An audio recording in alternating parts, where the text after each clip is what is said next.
트럼프 대통령이 미군 대형 함대가 이란으로 이동하고 있다고 경고했습니다. 군사 개입 가능성을 시사하며 이란 정권을 더욱 압박하고 있는데요. 이란은 미국이 공격을 가할 경우 전면전에 나서겠다고 맞섰습니다. 김민혜 기자입니다. 트럼프 대통령은 만약의 사태에 대비해 이란을 향해 대규모 함대를 보냈다고 밝혔습니다. 이란 정부의 시위대 유혈 진압이 계속되면 군사 타격 가능성을 열어두겠다는 경고입니다.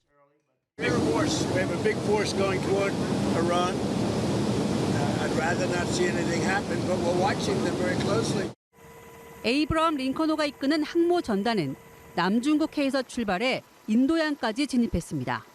중동 지역까지는 며칠 안에 도착할 걸로 보입니다.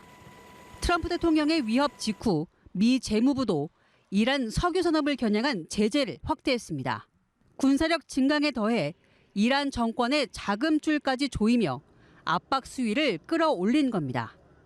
이란은 군사 충돌 가능성까지 대비하며 경계 태세를 유지하고 있습니다.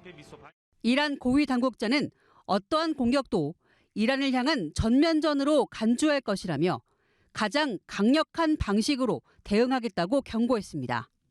그러면서 최근 대규모 반정부 시위의 배후로 미국을 지목했습니다. ماهیت فتنه این یک فتنه آمریکایی بود واضح بود آمریکایی‌ها برنامه‌ریزی کردند فعالیت کردند 미국 등 적대국 정보기관 10곳이 시위를 선동했다는 주장도 나왔습니다.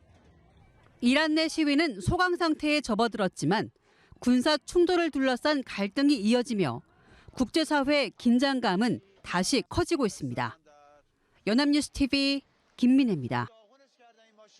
도널드 트럼프 미국 대통령은 이란을 향해 대규모 미군 전력이 이동하고 있다며 이란이 반정부 시위대를 계속 강경 진압하면 군사적으로 개입할 수 있다고 시사했습니다.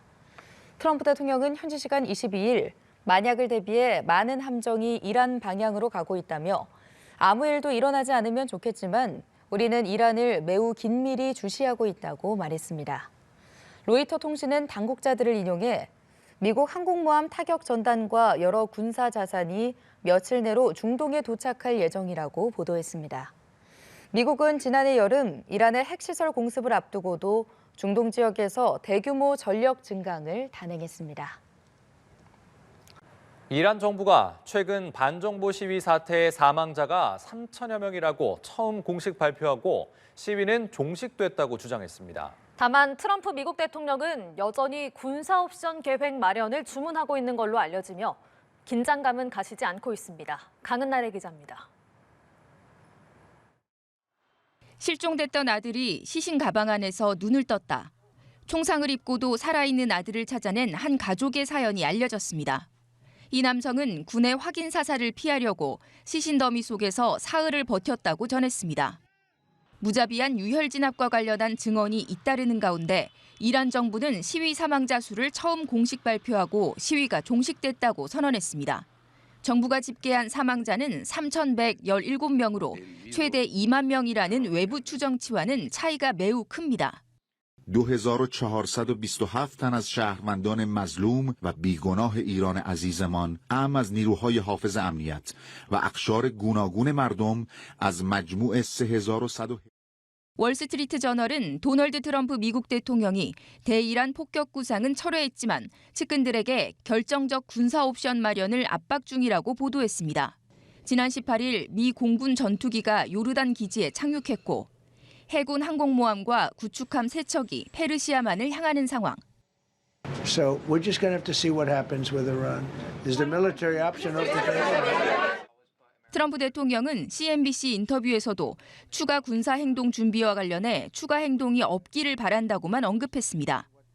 이란 외무부는 다시 공격받는다면 지난해와 달리 모든 역량을 다해 반격하겠다고 으름장을 놨습니다. 지난해 6월 이스라엘과 이란이 미사일 공습을 주고받았던 12일 전쟁의 악몽이 재현될 수 있다는 우려 속에 중동 지역 긴장감이 팽팽합니다. 연합뉴스 TV 강은나래입니다. 도널드 트럼프 미국 대통령이 팔레스타인 무장정파 하마스를 향해서 무기를 포기하라고 또 한 번 강하게 요구했습니다. 관련 내용 국제부 취재기자 연결해 자세히 알아보겠습니다. 최진경 기자. 네, 트럼프 대통령은 하마스를 향해 무장 해제하지 않으면 매우 빠르게 몰락할 수 있다고 경고했습니다. 스위스 다보스 포럼 연설 뒤 이어진 대담에서 나온 발언입니다. 하마스의 무장 해제는 트럼프 대통령이 공언한 가자지구 평화안 2단계의 성패를 가를 핵심 과제인데요. 트럼프 대통령은 하마스가 무장 해제를 거부하는 상황이 작은 문제라며 이들이 무장 해제에 동의했다고 강조했습니다. 직접 들어보시죠. And Hamas has agreed to give up their weapons. If they don't do it, they'll be blown away very quickly. 이런 가운데 트럼프 대통령이 이끄는 가자 평화위원회에 참여하는 국가가 늘고 있는데요. 푸틴 러시아 대통령을 비롯해 네타냐후 이스라엘 총리 등 20여 개국 정상이 트럼프 대통령의 초청을 수락했습니다. 이탈리아는 당장의 참여는 보류하면서도 긍정적인 반응을 보였고 바티칸 역시 참여를 검토하고 있는 걸로 전해졌습니다. 네, 그런가 하면 그린란드 갈등이 확산하는 사이에 러시아와 우크라이나의 종전 협상은 꽉 막혀 있는데요. 트럼프 대통령이 양국의 합의를 촉구했다고요? 네, 트럼프 대통령은 러시아와 우크라이나 두 정상을 향해 함께 합의할 시점에 와 있다고 압박했습니다. 전쟁으로 매주 수천 명이 목숨을 잃고 있다면서 미국이 제시한 종전안에 합의하지 않으면 어리석은 처사라고 비판했습니다. 직접 들어보시죠. I believe they're at a point now where they can come together and get a deal done. And I know they're not stupid, but if they don't get this done, they are stupid.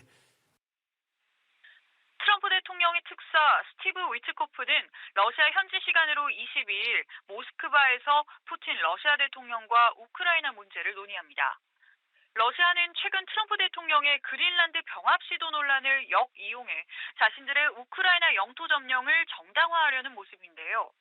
러시아 국가안보회의 부의장은 미국과 그린란드가 서로 연관이 없던 것과 달리 러시아는 군사작전으로 자국 영토를 되찾은 거라고 주장했습니다. 네, 마지막으로 이란 시위 상황도 짚어보죠. 이란 당국이 처음으로 공식 사망자 집계를 내놨네요. 네, 그렇습니다. 이란 당국은 지금까지 시위로 3,100여 명이 숨졌다고 발표했습니다. 시위가 시작된 지 3주를 넘겨 처음으로 공식 집계를 낸 건데 외부 인권기관들이 추정한 규모를 크게 밑도는 수치입니다. 앞서 이란을 향한 군사 개입을 시사한 트럼프 대통령은 당장의 폭격 가능성을 보류하는 듯하면서도 완전히 배제하진 않은 상태인데요. 트럼프 대통령이 결정적 옵션에 대해 미련을 떨치지 못했고 측근들에게 여전히 방안을 모색하라 압박하고 있다는 보도가 나오기도 했습니다. 이런 가운데 이란 외무장관은 만일 공격을 당하게 된다면 지난해와 달리 온 역량을 다해 반격하겠다고 예고했습니다. 지금까지 국제부에서 연합뉴스TV 최진경입니다. 도널드 트럼프 미국 대통령이 이란 최고 지도자 아야톨라 세이드 알리 하메네이의 37년 통치를 종식해야 한다고 공식적으로 발언했습니다. 트럼프 대통령은 현지 시간 17일 미 정치 매체 폴리티코와의 인터뷰에서 이제 이란의 새 리더십을 찾아야 할 때라고 말했습니다. 또 하메네이의 죄는 나라를 완전히 파괴하고 이전에 본 적 없는 수준의 폭력을 사용한 것이라고 덧붙였습니다. 트럼프 대통령의 발언은 이란 시위로 인한 사상자 속출을 트럼프 대통령 책임으로 돌린 하메네이의 발언 직후에 나왔습니다. 트럼프 대통령은 또 하메네이의 형편없는 리더십 때문에 이란은 살기에 최악인 곳이 됐다.